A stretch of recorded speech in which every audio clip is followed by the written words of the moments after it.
வெண்முரசு. காண்டீபம் 7. பகுதி 1. கனவுத்திரை 7. வாசிப்பது சந்தீப். காசியப பிரஜாபதிக்கு முனி என்னும் துணைவியில் பிறந்தான் சித்ரரதன்.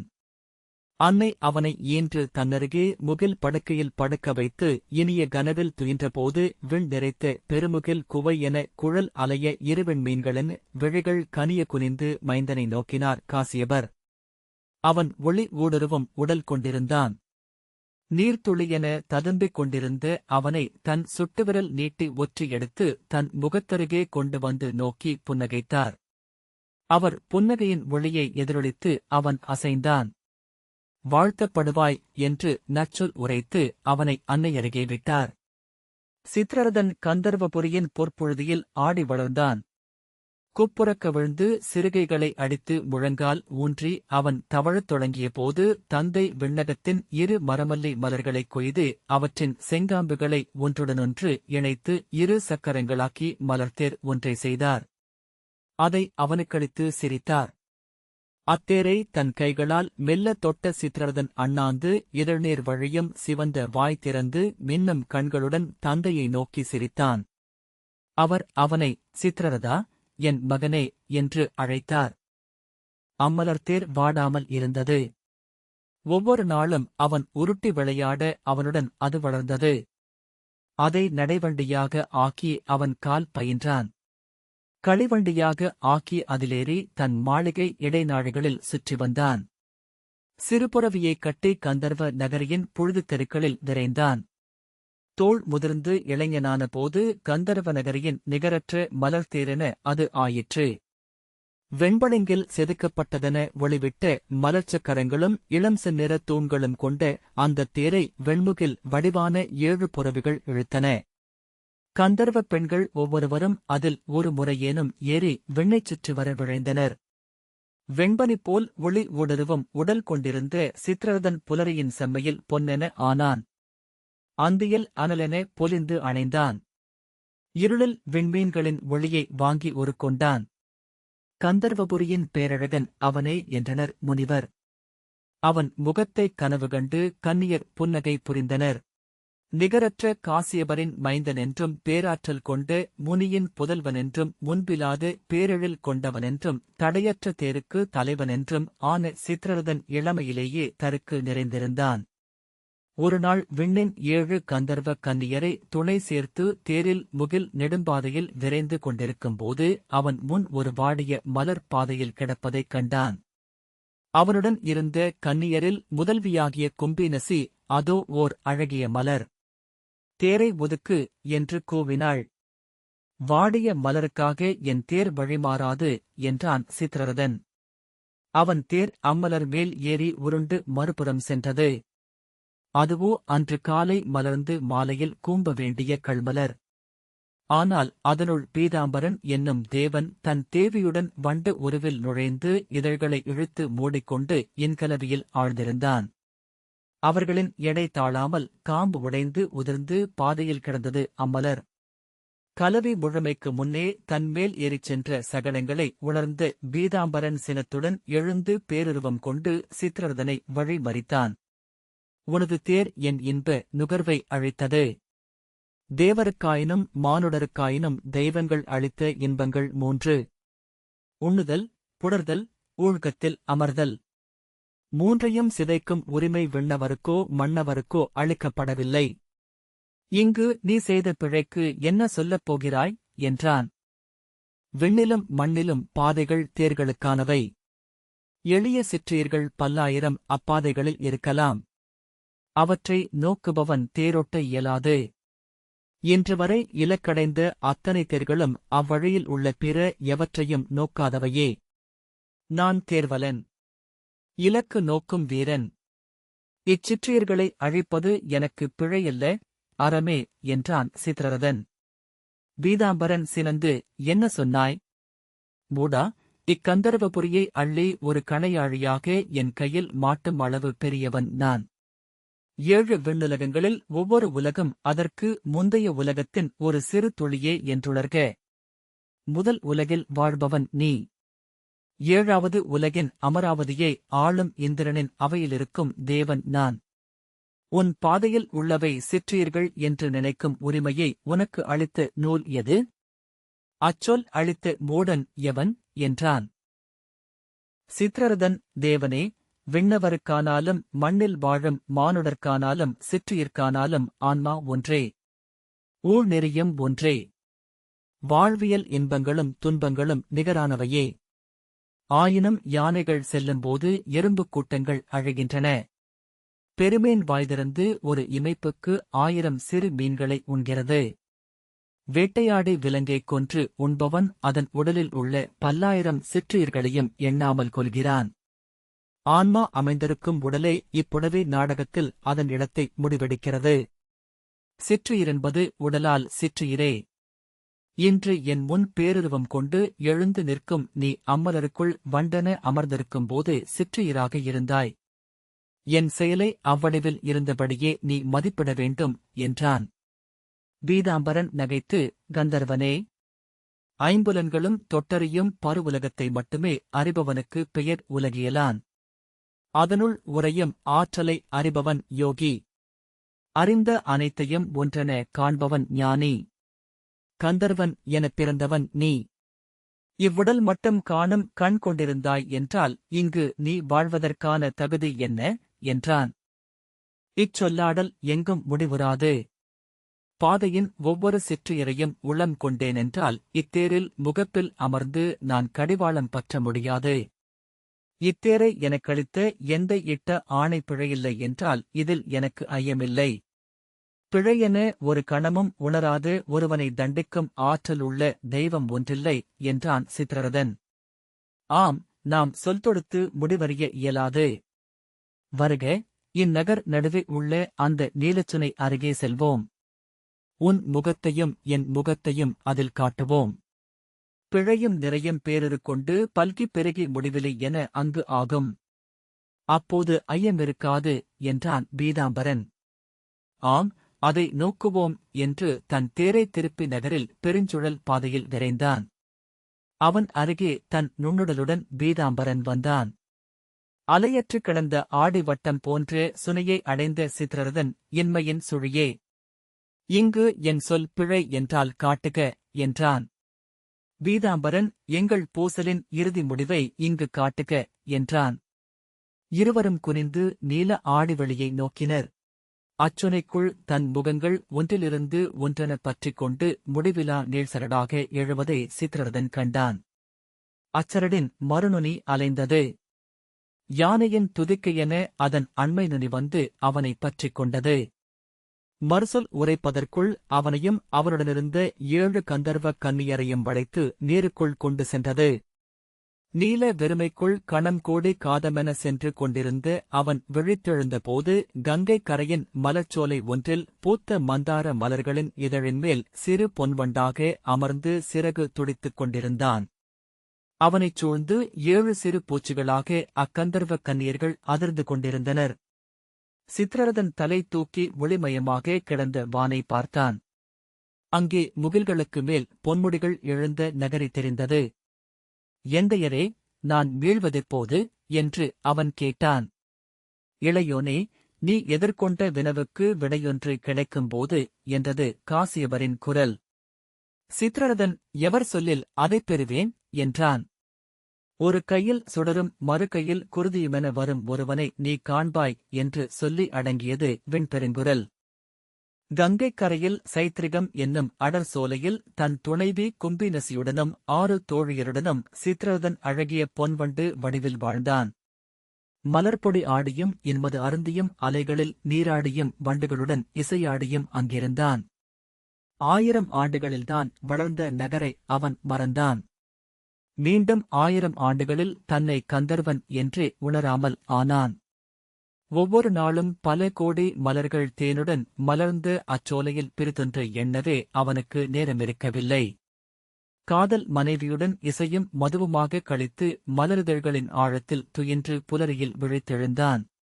வருடத்தில் ஒரு முறை மட்டுமே வரும் சித்திரை மாத முழுநிலவு கந்தர்வர்களுக்கு உரியது. அன்று நிலவு கிழக்கே 45 பாகைக்கு மேல் எழுந்து அணைவதற்கு 45 பாகை வரை உண்டான காலம் கந்தர்வ காலம் என்று நிமித்திகர்களால் வகுக்கப்பட்டுள்ளது.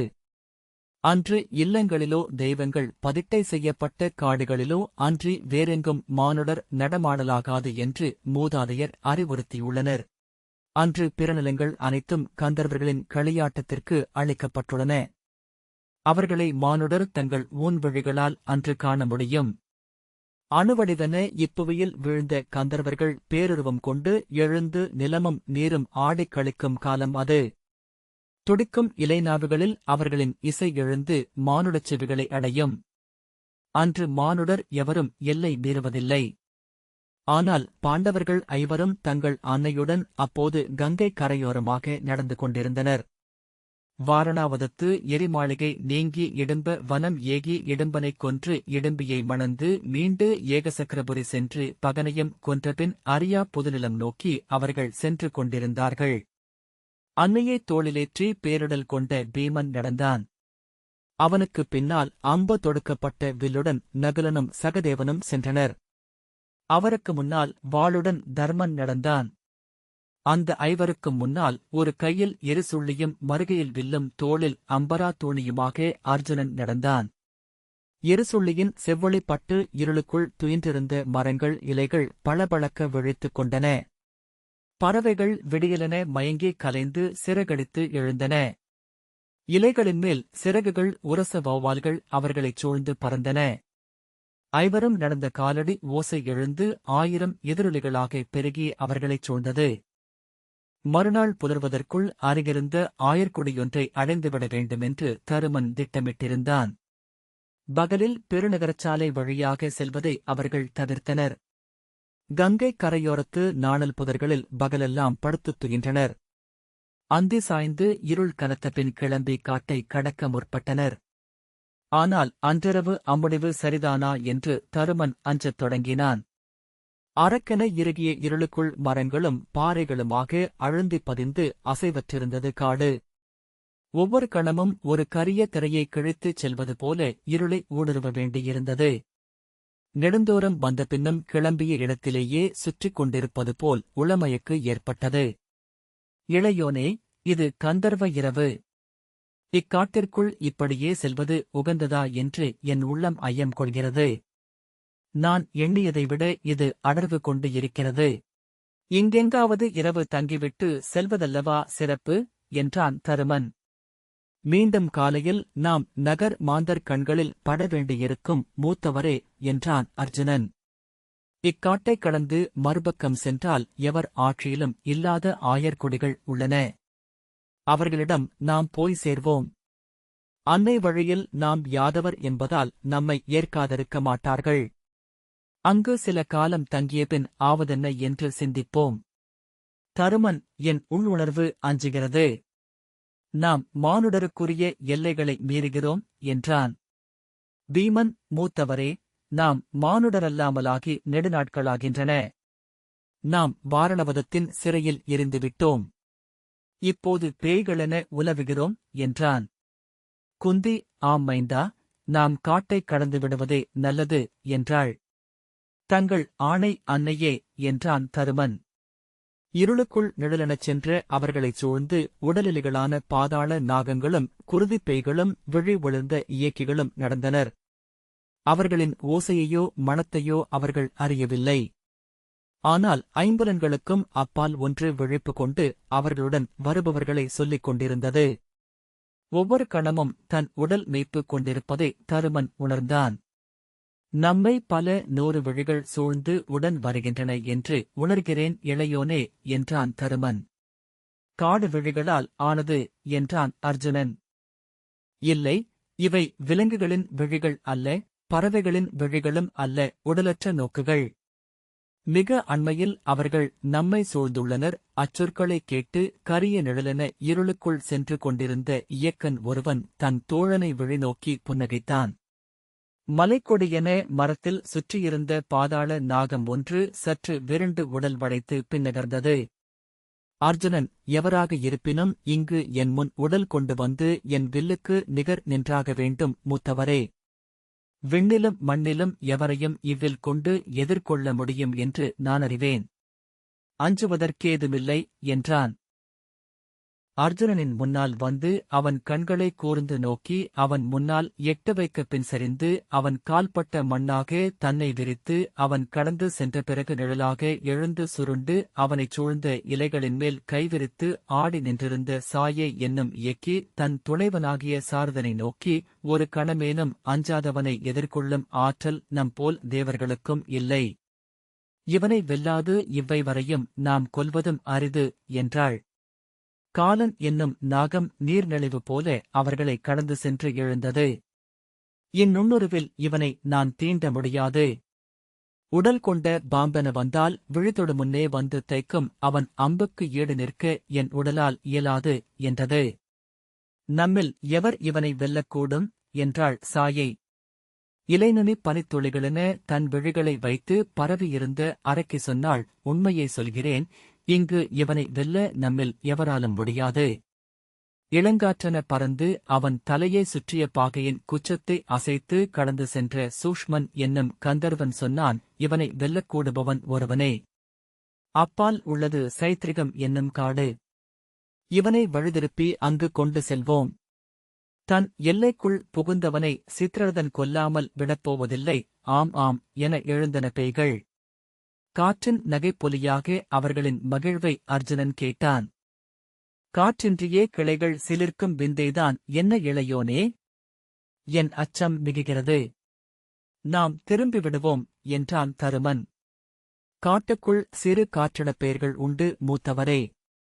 அல்லது அவை சிறு விலங்குகளாகக் கூட இருக்கலாம் என்றான் அர்ஜுனன். என் அச்சம் என்னை நடக்க விடவில்லை என்றான் தருமன். மூத்தவரே, நாம் இப்பேய்களை விட கொடியவர்களைக் கண்டுள்ளோம். வஞ்சனையை எதிர்கொண்டவன் பின் இவ்வுலகில் அஞ்சுவதற்கேதுமில்லை என்றான் பீமன். தருமன் புடைத்த வேரில் அமர்ந்து என் உடலை விட உள்ளம் எடை கொண்டிருக்கிறது என்றான். அவ்வேரின் நிழலென கிடந்த பாதாள நாகமாகிய கிருதன் மெல்ல நெளிந்தான். ஒரு கணம் அஞ்சினான் என்றால் போதும், அவன் உடலில் இருந்தே என் படைக்கலன்கள் அனைத்தையும் எடுத்துக் கொள்வேன் என்றான் காலகன் என்னும் பிரம்ம அரக்கன். இன்னும் சற்று தொலைவுதான் மூத்தவரே, விரைந்து செல்வோம் என்று அர்ஜுனன் சொன்னான். நிலவு மேலெழுந்துவிட்டது. அது கீழ்சரிவை அடையும் போது நாம் புல்வெளியை அடைந்திருக்க வேண்டும். தருமன் எழுந்து பெருமூச்சு விட்டு, இப்படி காட்டு மிராண்டிகளைப் போல செல்பவர்கள் அஸ்தினபுரியின் இளவரசர்கள் என்பதை தெய்வங்கள் அறிந்திருக்குமா என்றான். பீமன், தெய்வங்களுக்கு கொடைகளைத் தவிர வேறென்ன வேண்டும் என்றான். இவர்கள் ஆயர்பாடியை நோக்கி செல்கிறார்கள். இவர்கள் உள்ளத்தில் இருப்பது கன்றுகள் சென்று உருவான தடம் என்றான் காலகன். பிறிதொரு வழி சமைப்போம். அங்கு இவன் கால்கள் தவறச் செய்வோம் என்றாள் மாயை என்னும் இயக்கி. அவர்கள் காற்றாக மாறி காடுகளை வகுந்தொதுக்கி ஒரு மாற்றுப்பாதை அமைத்தனர். அதன் எல்லையில் ஓர் இல்லத்து சிறுவிளக்கென தன்னைக் காட்டினாள் ஜுவாலாபிந்து என்னும் கந்தர்வப் பெண். அங்கொரு அகல் விளக்கு தெரிகிறது. ஒரு முனிவரின் தவச்சாலை அங்கிருக்கக்கூடும் என்றான் தருமன். பீமன், இக்காட்டுக்குள் தவச்சாலை அமைவதற்கு வாய்ப்பு இல்லை மூத்தவரே. அது விளக்கல்ல, ஏதோ விலங்கின் விழிகள் காட்டும் மாயம் என்றான். தருமன், இங்கு முனிவர்கள் உண்டென்று நான் அறிவேன். அது அகல் சுடரென்று அறிய என் விழிகளே எனக்குப் போதும் என்றான். மூத்தவர் சொல்வது சரிதான் அரசே. இங்கொரு முனிவர் இல்லம் இருக்க வழியில்லை என்றான் அர்ஜுனன். அவ்விளக்கொளி நோக்கி செல். இது என் ஆணை என்றான் தருமன். அரசே என்று அர்ஜுனன் சொல்லத் தொடங்க, என் ஆணைக்கு மேல் ஒரு சொல்லை நான் விழைய மாட்டேன் என்று சொன்னான் தருமன்.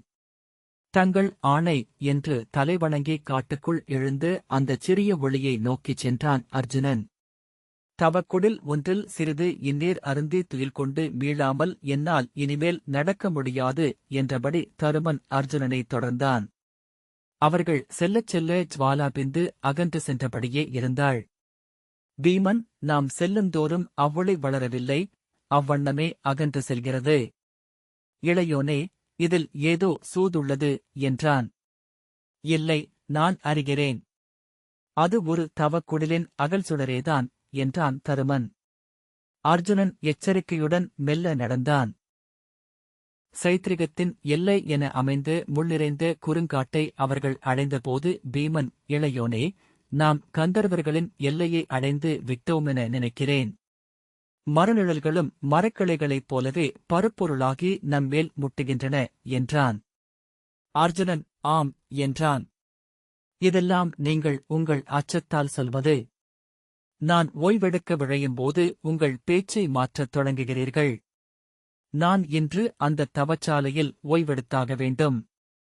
இது என் ஆணை என்றான் தருமன். அன்னை என்ன சொல்கிறார்கள் என்று நகுலன் கேட்டான். துயின்று விட்டார்கள் என்றான் பீமன். என் ஆணை இது என்றான் தருமன். ஆம் மூத்தவரே என்றான் அர்ஜுனன். சைத்ரிகத்தின் எல்லையில் சித்ரதன் தன் இரு இமைகளையும் சிறகுகளாக்கி ஓர் ஆந்தையென்று உருவெடுத்து மரக்கிளையில் அமர்த்தியிருந்தான். கந்தர்வ நிலவில் அவன் உடலே விழிகளென்றாக 7 துணைவியருடன் காமநீராடிக் கொண்டிருந்தான். குறுமுழவின் ஒலியில் குமுறியபடி அது அவர்களைச் சுற்றிச் சிறகடித்தது. மிகப்பெரிய ஆந்தை. அது ஆந்தையல்ல என்றான் பீமன். ஆம் என்றான் அர்ஜுனன். ஆந்தை அர்ஜுனனை சிறகால் முகத்தில் தாக்கியது. அவன் விழிக்கணத்தில் விலகி அதே விரைவில் எரிசுள்ளியால் அதை அடித்தான். வாளை உருவும் ஒலி எழுப்பியபடி அது சிறகு உலைந்து சரிந்து பறந்து சுழன்று வந்தது. நீ யார் என்றான் அர்ஜுனன் உரக்க. ஆந்தை எழுந்து அவனருகே ஒரு மரச்சில்லையில் வந்தமர்ந்து ஆடியது. மின்னிய விழிகளுடன், விலகிச் செல் மானுடா. இது சித்ரதன் என்னும் கந்தர்வனின் காடு. இதன் எல்லையை இன்றிரவு எவரும் மீறலாகாது. மீறத் துணிபவன் வாளோ குருதியோ இன்றி 100 துண்டுகளாக வெட்டப்படுவான் என்று கூவியது. அர்ஜுனன், எவர் எல்லையையும் மீற நான் விழையவில்லை. நாங்கள் இவ்வழிச் செல்லவே எண்ணினோம் என்றான். இது எங்கும் செல்வதற்கான இடமல்ல, நீங்கள் வழிதவறியிருக்கிறீர்கள் என்றது ஆந்தை. திரும்பிச் செல்லுங்கள். திரும்பி விடுவோம் என்று தருமன் அர்ஜுனன் தோள்களைப் பற்றினான். சித்ரதனிடம் நாங்கள் அறியாது எல்லை கடந்ததை அறிவித்துவிடுக. எங்களுடன் முதிய அன்னை இருக்கிறாள். எந்தத் தீங்கும் விளையலாகாது. பீமன், ஆம், விலகிச் செல்கிறோம். கந்தர்வர் மகிழ்ந்திருக்கட்டும் என்றான். ஆந்தை சிறகடி போசையுடன் இருளில் எழுந்து, உங்கள் பணிவு உங்களைக் காத்தது. மானுடரே, தலை தாழ்த்தி இந்த மண் தொட்டு வணங்கி எல்லை கடந்தமைக்கு பொறுத்தருளக் கோரி பின்முகம் காட்டாது விலகுங்கள் என்றது. தருமன் அதை நோக்கி சற்றே தூக்கிய கைகளுடன் நின்றான். பின்பு, நாங்கள் திரும்புகிறோம் ஆந்தையே. ஆனால் என் இளையவன் எங்கும் தலை வணங்க மாட்டான். அவன் பாரதவர்ஷம் கண்ட நிகரற்ற வீரன் என்றான். ஆந்தை சினந்து காற்றில் சிறகுகள் சீர சுழன்றது. ஆனால் இவ்வெல்லை கடந்த எவரும் என் தலைவனை வணங்காது திரும்பியதில்லை. எளிய மானுடப்பதர்கள் நீங்கள். எப்படி திரும்பிச் செல்ல ஒப்ப முடியும் என்று சினத்துடன் கூச்சலிட்டது. தருமன், வயத்தில் மானுடருக்களிக்கப்பட்ட அறிதல்களனைத்தும் தெய்வங்களுக்குரியவையே. அவற்றில் ஏதாவது ஒன்றில் முழுமை கண்டவன் விண்ணவனே. என் தம்பி உன் கந்தர்வனுக்கு நிகரானவன். தெய்வங்களால் விரும்பப்படுபவன். பரம்பொருளுக்கு அன்றி எவருக்கும் தலைவணங்க மாட்டான். அவன் குலமூத்தாரின் துளி என்பதனால் எனக்கு மட்டுமே பணிவான் என்றான். முடியாது. இங்கு தலைவணங்காது திரும்ப மானுடர் எவரையும் நான் விடமாட்டேன். மீறத் துணிபவர்களை இக்கணமே கொன்று வீழ்த்துவேன் என்றது ஆந்தை. அர்ஜுனன், என் தமையனின் சொல்லுக்கு மறுசொல் உரைப்பவர் என் எதிரிகள். உயிர் காத்துக்கொள், விலகு என்றான். சினத்துடன் படைக்கொம்பு என கேவல் ஒலி எழுப்பியபடி சிறகுகளை மேலும் பல மடங்கு விரித்து கூறுகிர்களை நீட்டி அவன் மேல் பாய்ந்தது ஆந்தை. இருளில் அதன் கரிய உடல் முற்றிலும் மறைய 2 செம்புள்ளிகளாக விழிகள் மட்டுமே தெரிந்தன. கணம் நிகழ்ந்து மறைவதற்குள் ஒற்றைக்கையால் எடுத்த அம்பை அதன் 2 விழிகளுக்கு நடுவே வீசி அதன் நெற்றியைப் பிளந்தான். கிளைமுறியும் ஒலியுடன் அவன் மேலேயே அது விழுந்தது. சூடான குருதி அவன் தோளில் விழுந்து கை நோக்கி வழிந்தது. வலக்கையை உதறி அதை சிதறடித்துவிட்டு திரும்பி, இங்கு நின்றிருங்கள் மூத்தவரே. நான் வெற்றியுடன் மீள்கிறேன் என்று சொல்லி அவன் வலக்காலை எடுத்து வைத்து சைத்ரிகத்தின் எல்லைக்குள் சென்றான். இந்த வாசிப்பை கேட்டதற்கு நன்றி.